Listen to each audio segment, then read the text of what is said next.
Muy bien, estimados jóvenes, tengan ustedes muy buenos días. Vamos a continuar con nuestro tema de estadística. Ya en la anterior sesión estuvimos viendo los conceptos básicos de estadística. Definimos lo que es estadística y decíamos que la estadística se divide en dos grandes áreas: la estadística descriptiva y la estadística inferencial. Vimos también algunos conceptos básicos de la estadística. Por ejemplo, vimos lo que es universo, lo que es población, y establecíamos una diferencia entre universo y población. A diferencia de algunos textos que consideran que universo y población es lo mismo, nosotros establecimos una diferencia. También vimos lo que es una muestra, ¿no? Una muestra que es un subconjunto de la población. Vimos el concepto de lo que es unidad de análisis, ¿no? Y lo que es la variable, el dato estadístico y la unidad de medida. Hoy día vamos a ver el tema de la recolección de datos. Pero antes de ver el tema de la recolección de datos, vamos a ver a grosso modo lo que son las etapas de la investigación estadística, ¿no? La investigación estadística se realiza o se desarrolla en 4 etapas. La primera etapa es el planteamiento del problema. Una segunda etapa es la recolección de la información, ¿no? Para luego pasar a una tercera etapa, que es la organización y clasificación de los datos recogidos. Y como última etapa viene ya el análisis e interpretación. Entonces, el proceso de la investigación científica o estadística comienza con un problema, con el planteamiento del problema, ¿no? En la primera etapa de planificación se desarrolla el planteamiento del problema, que constituye el punto de partida. Entonces, en este punto se reflexiona sobre el problema a investigar y responde a las preguntas: ¿qué se desea investigar? ¿No? Una vez planteado el problema, hay que formular los objetivos, ¿no? Y los objetivos responden a las preguntas: ¿para qué o por qué se quiere investigar? ¿No? Hay que determinar también luego el universo y la población, ¿no? Es decir, determinar el conjunto del cual se va a obtener la información. Y hemos señalado lo que es población y lo que es universo. Para el estudio se puede tomar toda la población o se puede tomar una muestra. Cuando la población es demasiado grande, se toma una muestra, ¿no? Luego hay que también identificar las variables. Y de todo este análisis surge la hipótesis, que viene a ser una respuesta preliminar al problema, ¿no? Una vez que de la etapa de planificación se pasa ya a la etapa de la recolección de datos, ¿no? Y la recolección de datos, que vamos a ver luego, existen técnicas y métodos para poder recolectar los datos. Una vez que ya se tienen los datos recolectados, hay que organizarlos y presentarlos. Y eso se hace a través de tablas y gráficos, ¿no? Y posteriormente ya la última etapa de la investigación estadística corresponde ya al análisis e interpretación de los datos, y eso se hace a través de las medidas de centralización, mediana, moda, media aritmética, etc. Y las medidas de dispersión, como son desviación estándar, desviación media. Y todo esto me permite la demostración de la hipótesis. Entonces vamos a ver nosotros ahora la etapa de la recolección de datos.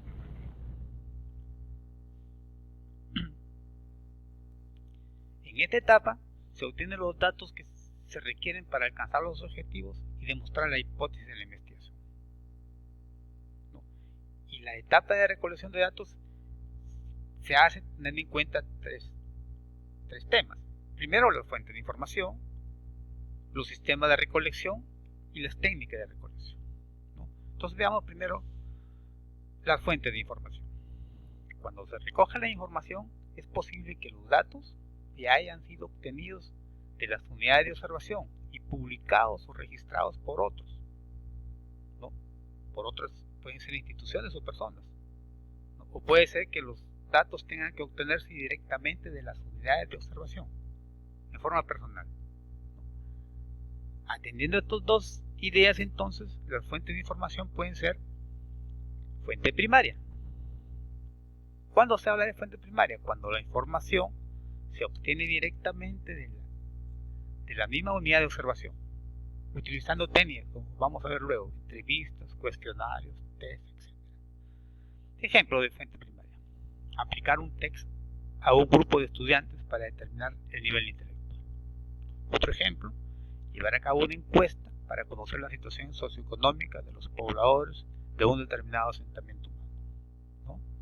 o tal vez observar la reacción de un grupo de pacientes con determinada enfermedad. O cuando se hace, por ejemplo, un censo de población y vivienda, ¿no? En estos 4 ejemplos, la información se va a obtener directamente de las unidades de observación. En el primer ejemplo, directamente de los estudiantes. En el segundo ejemplo, cuando se hace la encuesta socioeconómica, tenemos que ir directamente al poblador.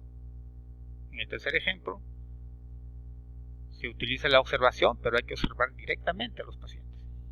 Y los resultados del censo y población, ya saben ustedes que cuando se hace un censo de población y vivienda, se acerca una persona a nuestra vivienda y nos entrevista directamente, ¿no?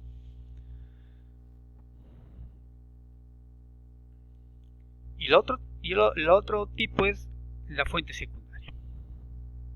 Cuando la información a obtener ya ha sido recopilada y elaborada por otras personas o instituciones, ¿no? Y este tipo de información ya la encontramos en las bibliotecas o en los informes estadísticos de instituciones públicas o privadas. Por ejemplo, el Instituto Nacional de Estadística e Informática, el INEI, publica boletines estadísticos respecto a la producción, inversión, población, migración, salud, etc. El INEI es el organismo oficial, ¿no?, de los datos estadísticos en el Perú.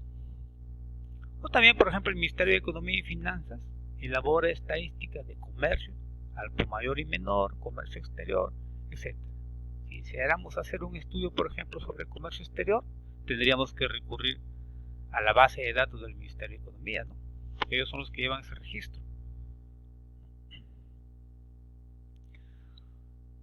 El otro tema a considerar para la recolección son las fuentes, los sistemas de recolección. Ya hemos visto anteriormente las fuentes de información, ahora vamos a ver los sistemas de recolección. Entonces, los datos pueden ser recogidos a través de registros, ¿no? En los registros se anotan los datos en forma regular, permanente y obligatoria, obteniendo la información total y sistemática de los hechos ocurridos. Es decir, que es un proceso continuo de registro de la información. Es un proceso continuo. Por ejemplo, el registro de contribuyentes a cargo de la SUNAT. En ese registro se encuentran todas las personas naturales o jurídicas que realizan actividades económicas, ¿no? Y el registro electoral, ¿no?, a cargo del Jurado Nacional de Elecciones, que también contiene el registro de todos los electores de un país, ¿no? El registro civil, por ejemplo, a cargo también de la RENIEC, donde se registran los nacimientos, defunciones y matrimonios, ¿no? En algunos lugares todavía a cargo de las municipalidades. O el registro de consultas externas ambulatorias en las instituciones de salud. Cuando nosotros nos acercamos a un centro de salud, puede ser un hospital o una posta, ¿no?,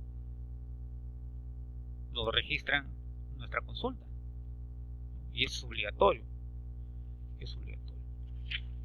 El otro tipo de sistema de recolección son las encuestas, que es la recolección de datos en forma temporal, a diferencia de los registros que es en forma permanente.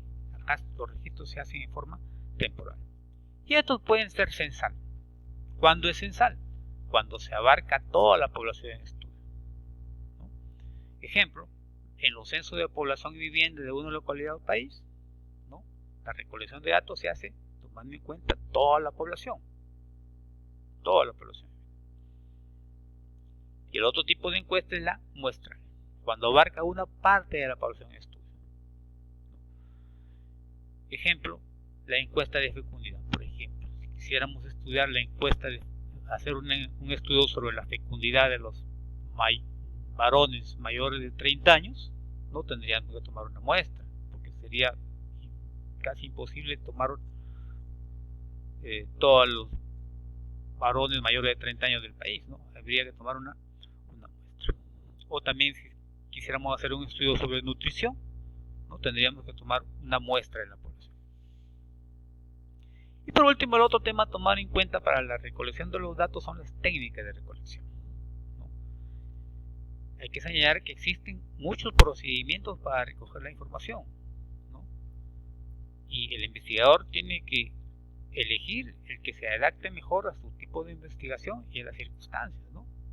Y muchas veces el éxito de una investigación depende de la técnica de recolección elegida, ¿no? Entre las técnicas de recolección tenemos los cuestionarios o formularios, ¿no? Que son interrogatorios indirectos. Entonces, se refiere a toda forma impresa o digital destinada a la recolección de datos, ¿no?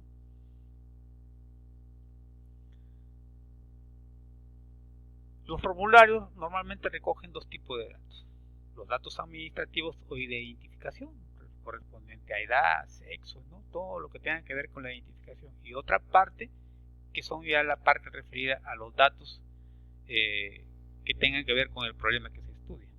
Ejemplo, las historias clínicas. En las historias clínicas hay dos partes: la parte de identificación de la persona y la parte referida al problema. Otra técnica de recolección es la observación.